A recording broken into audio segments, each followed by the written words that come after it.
Okay, we are live. I'm just going to click over and click Instagram to connect it. It takes sometimes a couple clicks. So good afternoon. I'm Amanda Marino, founder and owner of Next Level Recovery Associates, and I am here with a super amazing guest today, Dr. Donna Marks. Hi, Donna. How are you?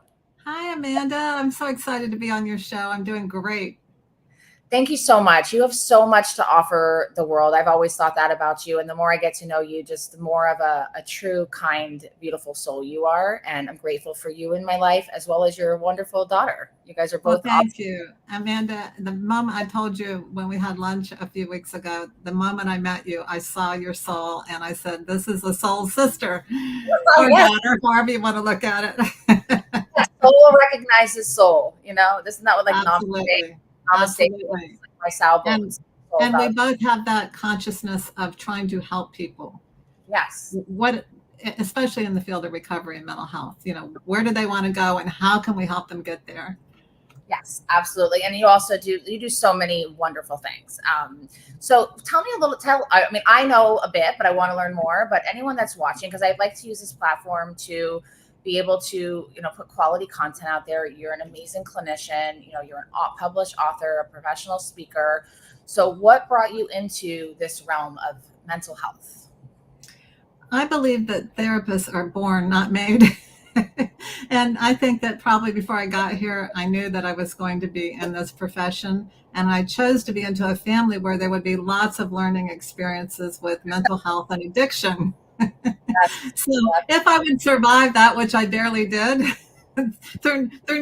believe me, I survived it because of my higher power, not necessarily because of me, but it took a while for me because I was really a spiritual child. I remember very specifically feeling this conscious contact and getting guidance. But once I started using addiction as a solution to my pain, I was on two parallel paths. So I got married when I was 16, had a child, was divorced when I was 18, dropped out of school, went to night school, was a waitress. So I'd like to share that because people sometimes see me now and they go, what? Is that true? You can fact check. I still have my GED diploma before I started community college. Oh, I love it too. I love a good started from the bottom, story. It's the best. And look it's amazing. And it shows that you've been through things. People want someone that's relatable and that isn't on such a high pedestal that they can't connect with them, right? And you're making yourself absolutely relatable to everyone, Well, thank you. Thank you. The reason I share that is so that if I can do it, anybody can do it. I had a lot to overcome. It took a while, and I think we need to be patient with ourselves. I kept saying, why do I keep failing? Why do I keep failing? But I think we need to be patient with ourselves, and we will succeed, and we are succeeding every time we attempt to. We are succeeding. It just doesn't always show up as 100. Sometimes it's a 75. Sometimes it's a 90. And, but if we're trying, it's never enough. Absolutely. I 100% agree. My phone is, of course, beeping, so I need to make sure it stops because now it's connected to the computer. Yeah, no, and I think that's also speaks volumes to the kind of client, like the way we're reaching clients today. I feel like the black and white, I don't want to go down the whole rabbit hole of it, but whatever, a whole black and white approach, like that was like, if you don't do this, you're going to die. We've seen now that other ways help people too. Like there's all kinds of, and what may not feel like complete success to someone else may be a lot of is steps in the right direction. It is success for them. They're living a better life. Like what are those markers, Right. And that's why I wrote my first book, this one, Learn, Grow, Forgive, A Path to Spiritual Success, because my whole point in the book is that no matter what you're doing, you are learning, you are growing, if that's your consciousness. Yes. If you don't care, forget it. Don't even bother. But if you're trying and you don't feel like you're succeeding, forgive yourself, forgive the situation, and learn from it and grow from it, and you will be making successful steps towards your spiritual progress. I love that. I love that. And what is your education? So that you have your PsyD or your doctorate? My doctorate is in adult education. I was a single mom working full-time as a clinician in private practice. And when I explored the different programs for PhD or PsyD in psychology, they want you in their clinic 30 plus hours a week, plus all the other. So I couldn't do that. So my supervisor at the time said, get your doctorate in adult education, and you can make a major contribution to the field of education when you deliver things on mental health and addiction. So I actually developed an addiction training program at the local community college, which through the help of Bob Bazone, who was the executive director at CARP, and Donna DeSessa, who was the director of continuing ed at the time at the college, helped, and we implemented this program, which won a governor's award, which was so exciting, and is now a 4-year degree at the college. So those are the Palm Beach State College, yes. Formerly Palm Beach Community College, for those of us who have been around here for a long time. Yes. It was Palm Beach Junior College when I went. Oh, that's funny. I remember because I went there. Yeah, I went there for a bit. And then, when I had that nonprofit that Hannah was involved in, that was where we had our scholarship was through them. We first used theirs because they have the scholarship, they give scholarships they give away every year, but then we built our own through them. So they're cool. That's awesome that you did that for them. And now it's still going. That's a legacy. Yeah. Yes, it's wonderful. And it's a wonderful school. And it's a great place for people to start, like me, who slept through high school, who was emotionally disturbed and making all kinds of bad decisions. So when I decided I did want to improve my life and I did want to go to college, I was able to get in there, even though my professor said, your SATs are so low, you need to do something very simple and basic. And I'm like, no, I want a psychology degree. That's what it's on my heart. He goes, I don't think you'll do well in that, especially as you go over to FAU. It's a really tough program. And it was, but I managed. And I actually finished the college, the Palm Beach Junior College in 1.5 years with honors. So we have to listen to our heart. We have to listen to our heart. Yes, absolutely. And I love when someone tries to tell me I can't do something. Let me show you. Watch me. I'm the same way as you. Like I'm also a GED. I went to community college, but I would start and stop at Palm Beach State. I don't even know how many times I started and stopped because I wasn't capable. And then I ended up, getting my, what you needed there to transfer to like a private college to be able to do it, courses, as a single mom. I was a single mom too. To be able to do it as I needed, and it was a way that I could finish my bachelor's degree at the time, and so it was super helpful. But people told me I was too far gone to ever, like get an education or make it, or, couldn't run a marathon or half marathon, like all the things that people told me I couldn't do. I was like, all right, let's use that for fuel. Exactly. And when we're ready, nothing can stop us. Yeah. Absolutely. You definitely have that about you. And I love that. So when we were meeting for lunch, so you have a couple things coming up. You have an event, but before we get into the event, I love the story. And I think the story is like the meat and potatoes and the heart of this. Like you are offering now concierge therapy, and that's your full practice. What did your practice look like before, and how did it shift to that? I think it's a beautiful transformation story. Well, I had a traditional practice. I also did psychoanalysis because part of my own healing process was to be psychoanalytically certified and a patient in psychoanalysis, which awesome. I did for 13 years, which helped me so much. I had an incredible therapist, and it was a very positive experience. Unfortunately, she passed on a couple of years ago. I'm at a fairly young age, and that's very sad for me, but she's another thing that will always be in my heart. And I learned to really bond with someone for the first time in my life, which was the takeaway from that whole experience, which was brutal at first because I just did not want to open up. I didn't know how to open up. And even though I was a therapist at the time, it was the incongruence that so many therapists do experience in terms of being good at helping someone else, but not being able to really reveal ourselves to someone else because of our environment, or just because we've learned to have so many defenses against it and don't recognize or feel we get so anxious or fearful at thought of revealing those core parts of ourselves that we just don't do it. So that was type of therapy I was doing, either just traditional therapy or psychoanalysis. Okay, that's excellent. And how long were you in private practice like that? That would have been about 30 years at the time, 32 years. Because I've been in private practice for 37. So I guess it's 33 years because COVID was 4 years ago. Okay, yeah, okay. And then what happened? Tell me what. Well, I had written Learn, Grow, Forgive, and then I had written another book called Exit the Maze, which I have here. Share that one, show it, and we'll put links after this. We'll put links to get the books in the. Fantastic.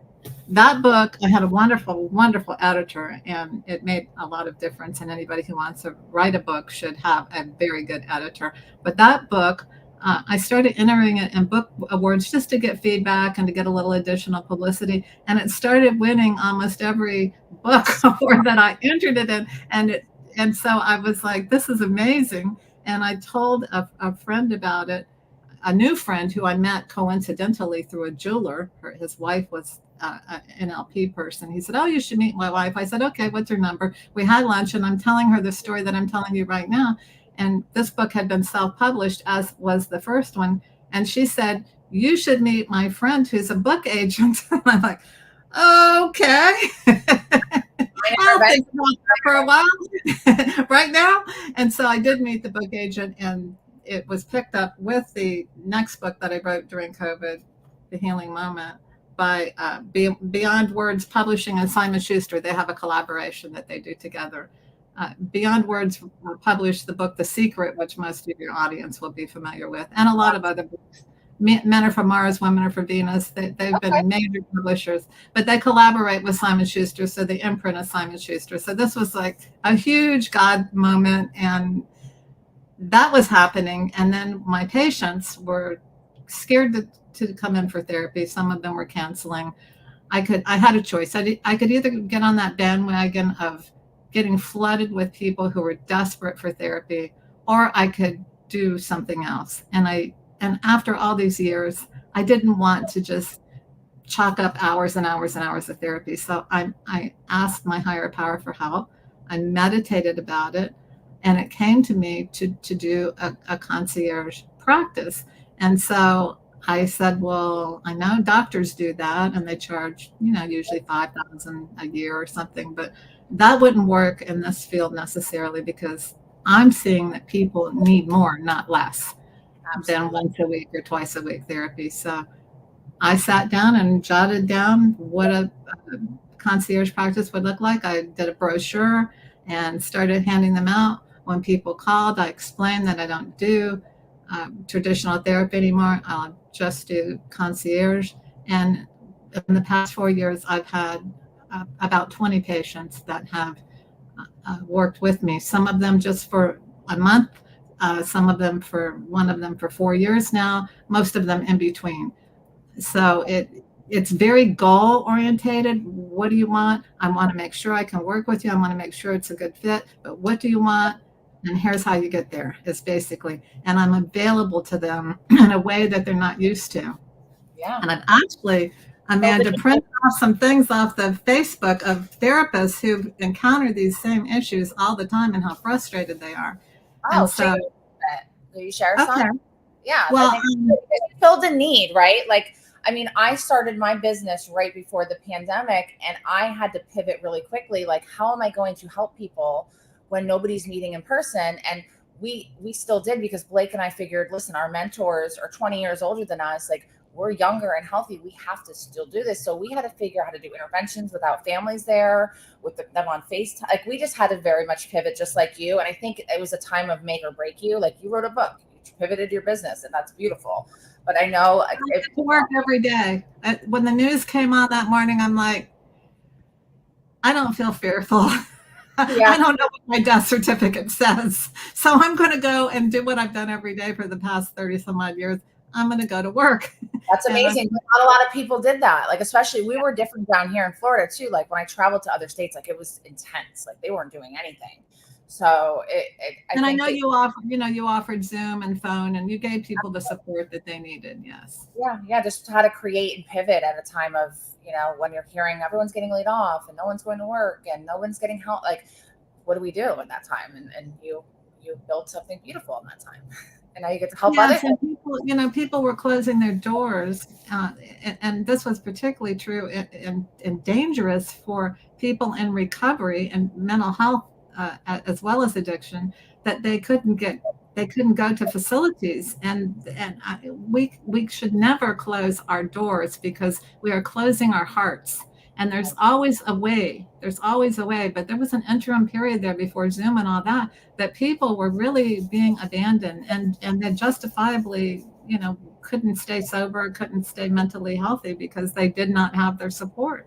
And if you don't have support, especially in those early stages, good luck with that. Absolutely. No, it was definitely a interesting time that we all lived through. I never thought I'd live through something like that, but it definitely, like I just love that what it came out of it. So could you read something that someone shared? Oh, sure. Well, here's one from somebody named Georgia. Other than typical 1-hour therapy sessions, what other revenue streams have you added to your practice? These are just questions people ask. Right. The owner of a practice they work for is requesting the clinician pay 50% of what said client would bring over in 12 months if they choose to take clients with them when leaving the practice, and states that this is customary. Just looking for insight, because this is 50%.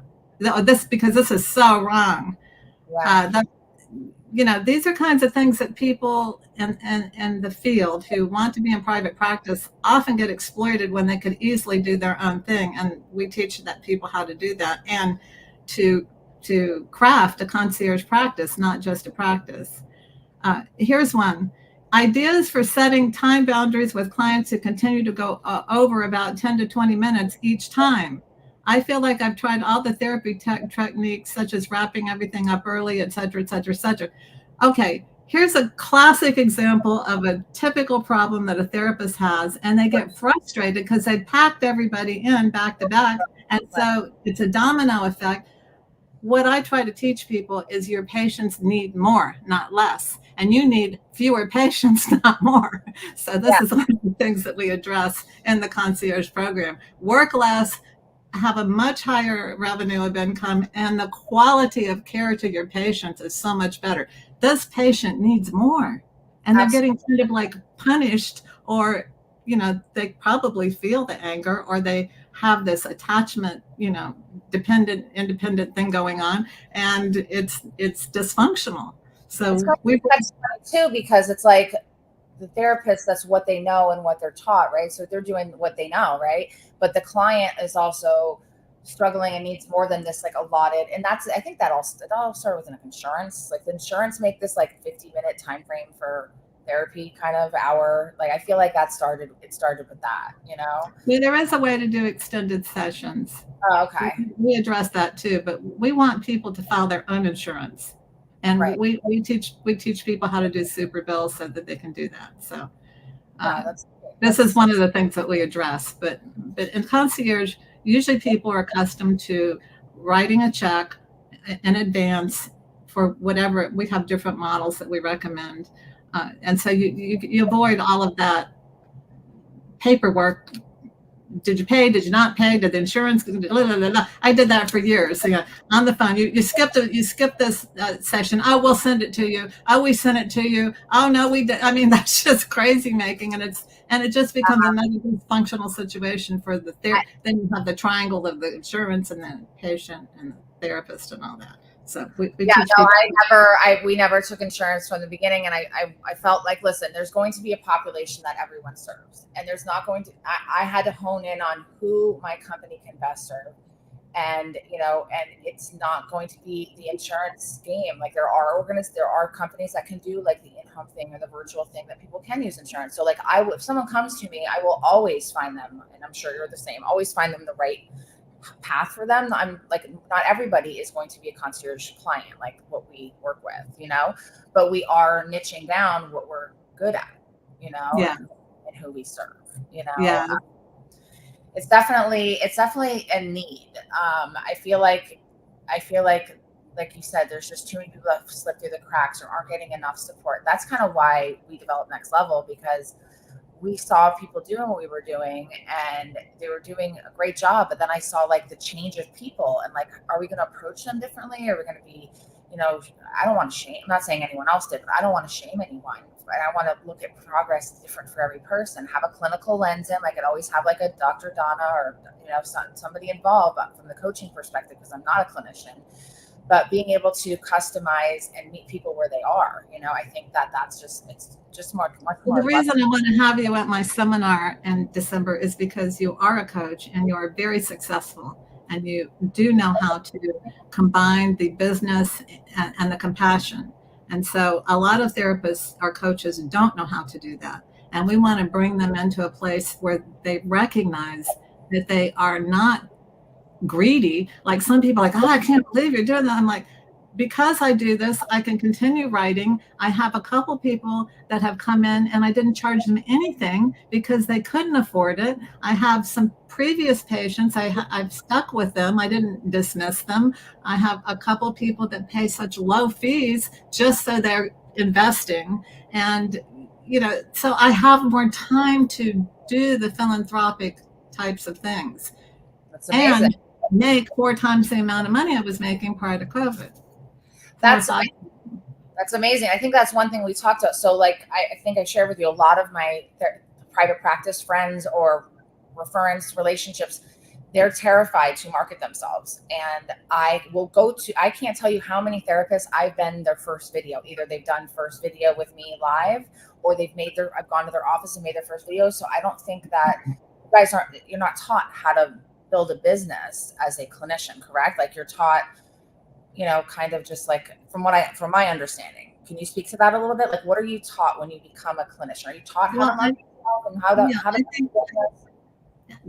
when I was in school, the sessions were 45 minutes, now 45, 50. Some people are doing an hour sessions, but even then, it's usually not enough for someone who's in a crisis or in a lot of pain. Right. And then they're taught to usually collect at the beginning. In psychoanalysis, they recommend you collect at the beginning of the session so that it doesn't delay the ending and get into a whole bunch of stuff. But some people will collect at the end of the session. That's generally how it works. And then now they want you to have down. Well, it depends on the model. I mean, if you're in cognitive therapy or behavior therapy, like I was originally trained in, what are the specific measurable goals, which is good. And I like to do that. Not so much like to be clinical about it, but how do we know what you want? How are we going to get you where you want if we don't know what you want? So. Get clear. Yes. Yeah. So this is an interesting comment that someone just posted. He put amazing stuff. I have to run, but I wanted to say I own a digital marketing agency. And I've come across clients, friends who say that they're using AI as a therapist. I'm sorry, but that's terrifying. It's important for people to know AI is not even close to the same thing. A good content pillar for therapists and professional services in general is to address in their marketing. Yeah, that's really scary. If you're not dealing with you're dealing with a computer, there's no personal touch there. Well, personal people, though, put in the information. So it's not totally disastrous. And sometimes it's just nice, rational, logical advice. Like I've been with this guy for 5 years, and every time he says he's going to get married, and then when we get back together, he says he didn't say that. So A1's going to say, lose the guy. Well, if you're looking for general advice, but if you're looking for a connection therapeutic relationship, I don't think you can get that from that. Right. But what we would do is try to help the person understand why they keep having this repetition compulsive behavior. Yes. And so that they recognize they can just walk away from this addiction like any other bad relationship and it's over, but we will help them to do that by teaching them the alternatives to the kind of thing. And we've all done these kinds of things. I mean, it's not like some of the therapists on here actually describe some of these types of relationships anonymously, but still, we have to take better care of ourselves. I mean, absolutely. We want to be healed healers, not wounded healers. So.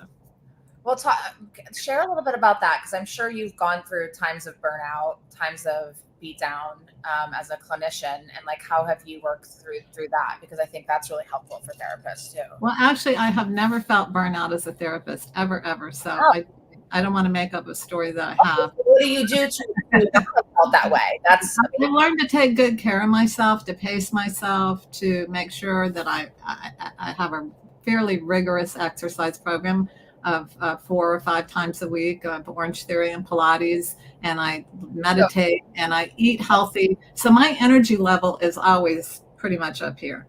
And if it's not, it's because I know I need to rest. So I rest. I shut down for a while and retreat, go into the recoup zone and don't push on through it. So that's the biggest thing is self-care, learning. My greatest challenge in my life was learning how to love myself, because I had no idea what that meant. It's hard. When that was my biggest revelation, I'm like, what does that mean?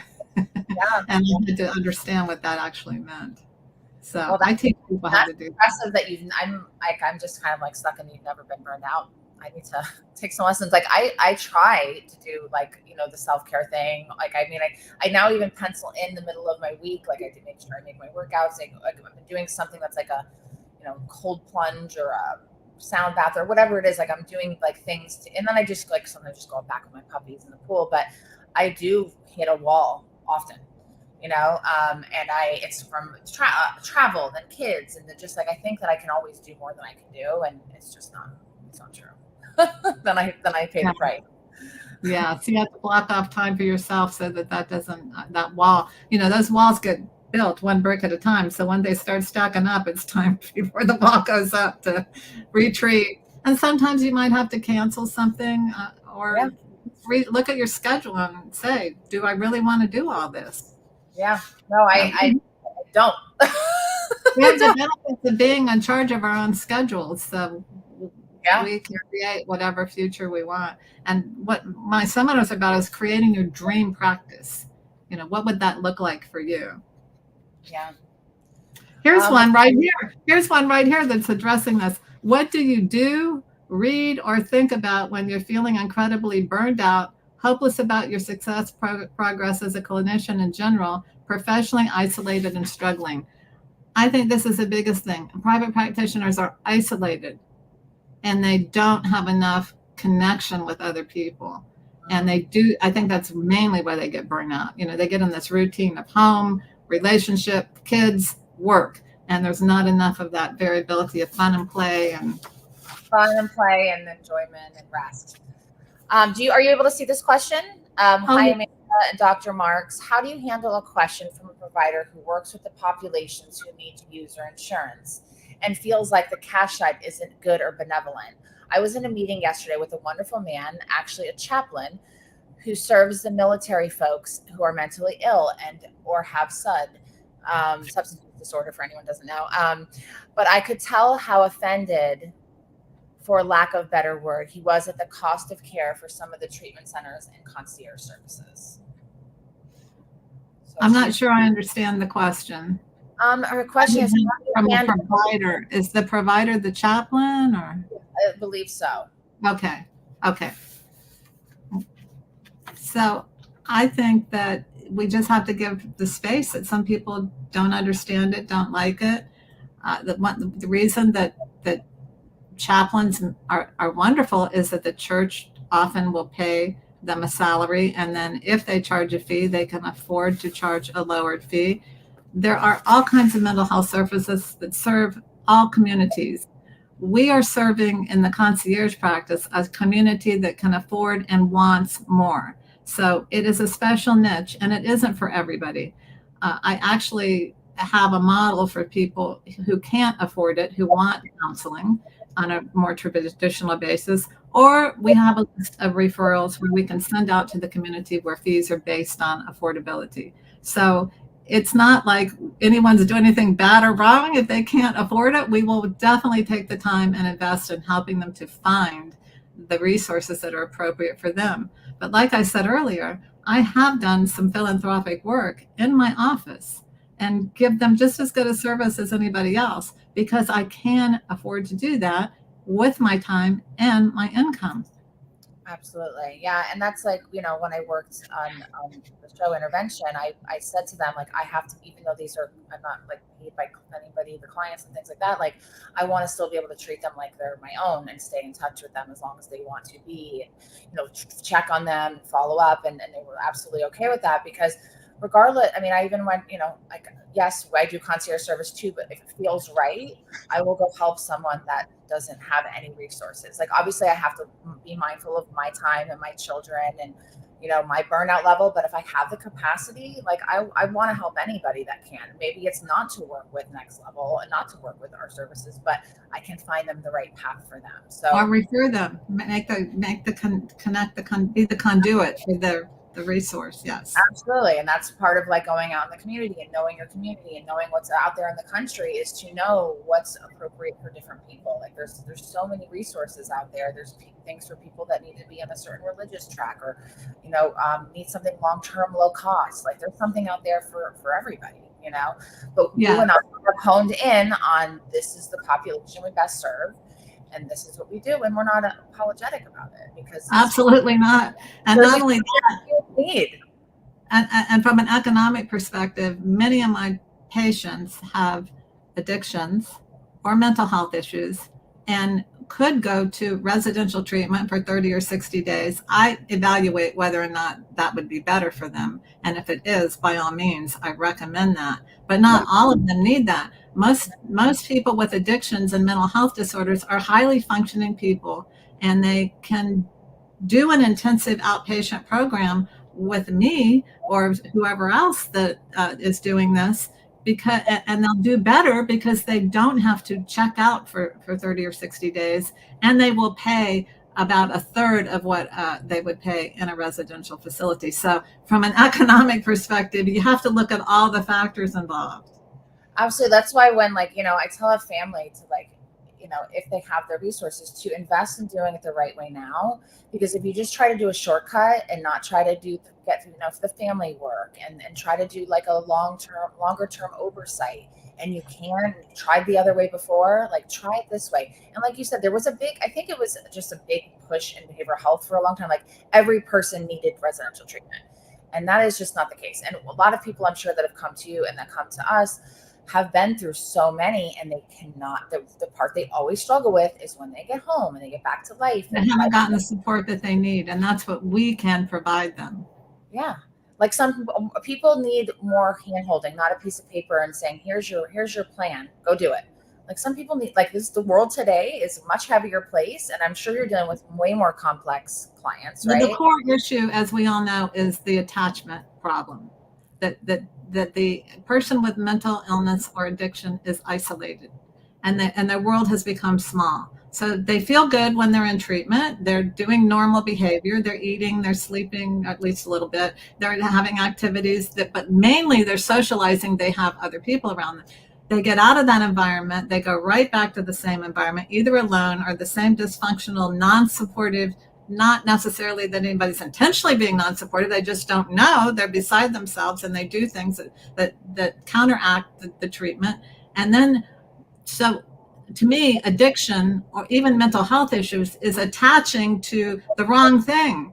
Yeah. So the services that Concierge provides is attachment to a structure and a therapy that will help people to become independent when they're ready, not when the 30 days or 60 days are, and that they plugged in to the resources and the meetings and the family system or the business system that we incorporate into our practices. We don't just treat one person, we treat the systems. Yeah. So we get a whole different outcome when we do that. And I think there's also a false thing out there. I think it's just like people think, that those that have wealth have it all, right? And those that have the wealth, in my experience, have a lot more issues that are just brushed under the rug and hidden with a pretty display. But I saw it when I worked at the Breakers at the first 4 years of my healing journey. And I was the personal concierge for the highest end guests. And I saw all kinds of things, because I was very intimate with them for 13 hours a day sometimes, and on and off, and helping them with everything. And I saw, wow, and so then when I came into this line of work, I'm serving the same population, and people think that, I'll tell you, the people that I worked with on the show that were living in tents, and the individuals I have that are living in $60 million mansions, same struggles, but these ones have the resources but don't choose to use them, and these ones don't. So it's very similar, and people don't realize that. It's actually really, I think it's a lot harder for those with the abundance of wealth to get better. It's harder in one major way. When you're struggling to survive, then you have goals. You know, if I can get a job, if I can get a promotion, if I can get an education. And so there's some hope. But when you have everything, so to speak, and you're depressed or you can't break your patterns of behavior that are causing the depression and the anxiety, then you really feel powerless. It's a different kind of powerless, though. Absolutely. Yeah. It's just, yeah. And it's just that the synergy is just wild to me, you know? So let's talk about your upcoming event. I love this concept and idea. And like I said, so many of my therapists, collaborators that we partner on cases or friends definitely can benefit from this. And I see all of them scared to charge what they're worth, or scared to put Right. themselves out there. We can't have a concierge workshop at the Palm Beach Yacht Club, which includes breakfast and lunch and fabulous speakers like you, and charge, little fees. I mean, it is costly, but what people who are signing up understand is that they're going to make that back the day that they come to, because they're going to have a whole different business model, and they won't not only pay for the workshop, they'll have a different higher level of income going forward. And we'll show them different models that they can incorporate if they don't want to jump into the model that I'm using, which is a flat fee per month, which is very high. They can start wherever they're comfortable. We're going to teach them how to do that and even let them role play. And we have the whole outline designed for people. So we want to empower people that here's the thing. There are people with certificates that they got in 30 days who are making fees of like $5,000, $7,500 for a month. And therapists and people like you have worked many years to acquire a certain level of success.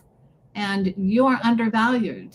And you're undervaluing your patients too when you say, come in 1 hour a week, and they're like dying inside, and so this will help you to really reframe all of that. And we're going to have it's going to be really nice. It's being co-sponsored by Karen Treatment Center, because they believe in this model. And when therapists can work with treatment centers, that's one of the big gaps, is that a therapist will refer a patient to treatment and then they send them back, maybe to the therapist, maybe not, or there's just a big gap there in what needs to happen in between treatment and therapy. Or sometimes their treatment centers recognize this patient would be better suited in a program like you or I have. Yeah.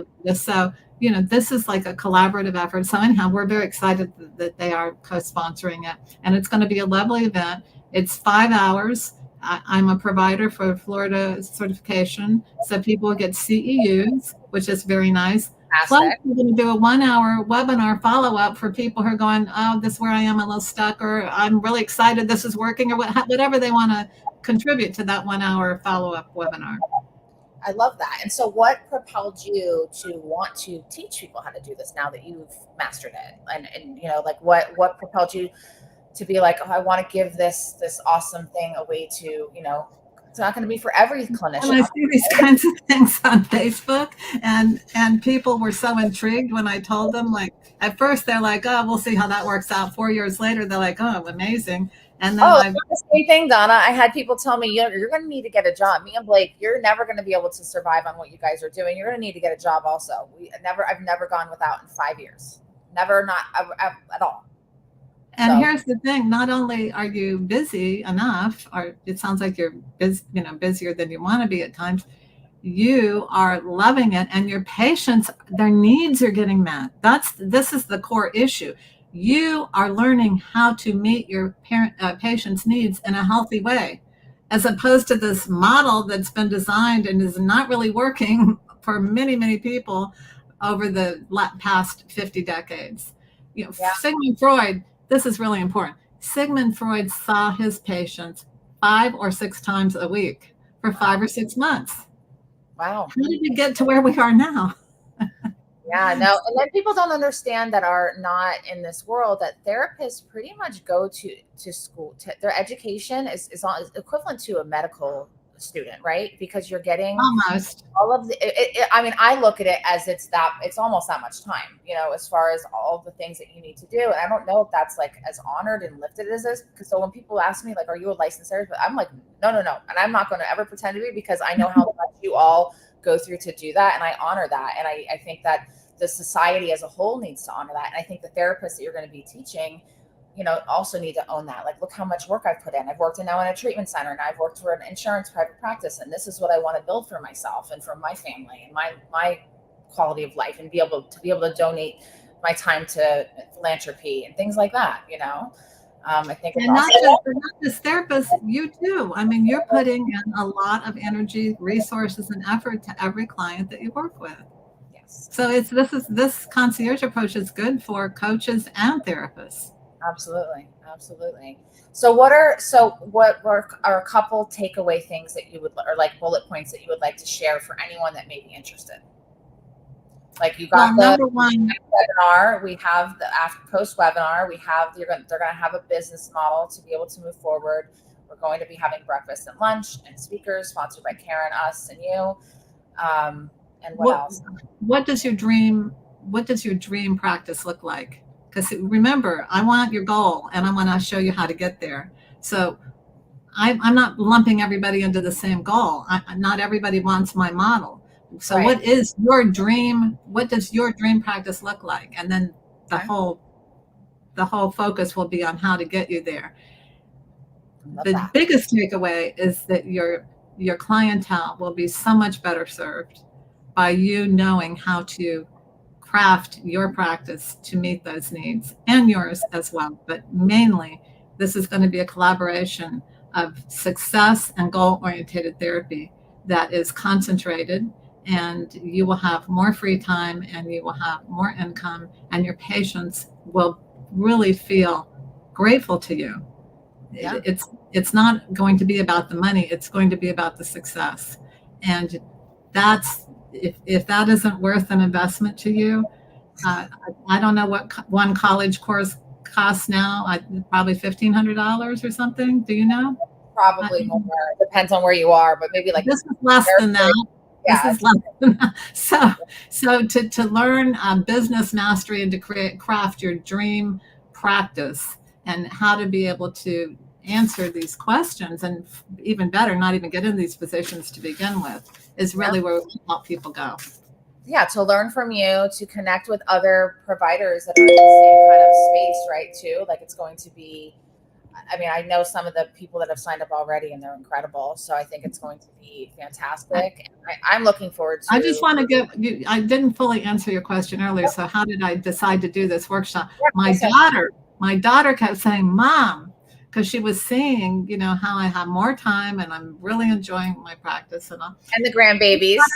Yes. And you've got to teach people how to do this. And I'm like, I don't know if anybody's really interested. And she goes, they are, believe me. When I tell people about it, they're like, how's she doing that? So if it weren't for Hannah, this wouldn't be happening. Well, Hannah I think that you both have very different talents and skill sets, which makes you complement one another well. I love to partner and collaborate with people that are like that, but the fact that you're mother and daughter is just even more cool. Listen, I was hanging out with Hannah when she was like 25, and I think she's like 13, 12 years younger than me. I was not hanging out with anyone at that age. She's very wise. She's very, innovative, very creative. And she has a lot to offer this field with, and then you two together teaming up. I was like, oh yes, this is fun. I love this. And I'm humbled and honored. Relationship to get to this point. Yes. I mean, listen, we all go through it. I'm in a wonderful place with my mother, but it took time to get there too. But now we love, honor, and support one another and all, and don't judge. And it's a great place. But I'm humbled and grateful to be part of it. I know Jonathan Salzberg's honored and grateful to be part of it. And, for anyone that is interested, this is definitely something you want to look into. And then I will also share the book links after on LinkedIn. And any closing words, Dr. Marks? Well, I just want people to really believe in themselves and to believe in the profession. Psychotherapy, coaching, counseling, whatever area you're in, and helping people. It's so important. And as you said, Amanda, at the beginning of our talk today, the world is spinning, and there are a lot of people that are really confused, hurting, and a lot of pain. And we've been taught to be a quick fix society. I believe that mental health is our number one global crisis, and it's at the root of almost all mental illness, addiction, and physical illness, because people are doing things to their minds and their bodies that are causing those minds and bodies to break down. And then they wind up in doctor's offices or psychiatric offices, and they're put on medications, and all those symptoms are getting treated. And what we can do here as concierge therapists and coaches and counselors is to really concentrate our effort and energy and toolbox into showing people who really want to be happy and joyous and free how to get there. So those are the big takeaway, is that we want you as a profession to succeed, and we want your clientele and your patient population to succeed. And it's not only possible, it's highly likely when it's gone about in the correct manner. Absolutely. You got some flames of your spit in the fire, Dr. Marks. No, and I made a video yesterday, like just kind of, it got posted yesterday, last week, but about how many people, even if if crosses one person's path, like that think that they're suffering alone and suffering in silence, and that they're the only one, because we will go there, right? When we're hurting, I'm the only one, nobody understands me. Like if you're feeling that way, just know that you're not alone. And mental health is health. Like, I don't know why there's like healthcare and mental health care and substitutes. Like they're all one. It's all one thing. Like let's start like, continue to remove the shame, the stigma of asking for help, for men, for women, for all of us. It's okay to get help, and it's okay to value yourself as a professional and do the work that you're doing. So. Absolutely. All right. Thank you so much. I can't wait to see you and Hannah again. And this will be, I'll send you clips and everything. So thank you so much for your time. How can people find you? Like, how can people find you? So they could go right onto my webpage at www.drdonnamarks.com. They can reach out on Facebook. They can message me. And Hannah is in charge of all the registration, so she can answer any questions or talk to anybody that would be interested in this. And we do have a limited enrollment. I think 20 people, maybe 25, I'm not sure, but it's going to be a lovely event, and we really welcome people, and including people who aren't in private practice yet. If you're going to go into private practice, this is the time to really maybe consider this like your graduate course before you actually engage, because you will be learning some techniques and business tools that will help you. I actually have 2 young therapists that I'm friends with that are like kind of newer, and I'm going to be sending the invite to them too. So that's definitely a good, because then you're going to learn great things from right at the beginning, not have to go through. Yes, I actually have one person who's doing her internship who signed up, and kudos to her. Oh, I have another girl that I actually know that I met down in Miami doing an internship. I'm going to actually send it to her too. Fantastic. Yeah. Okay, thank you so much. And thank you for joining Recovery Solutions. I'm Amanda Marino, and you can find me at Amanda Marino Official on Instagram and nextlevelrecoverassociates.com. Thank you so much. Thank you, Amanda. Hold on, let me end it. I'm going to end on 2 places because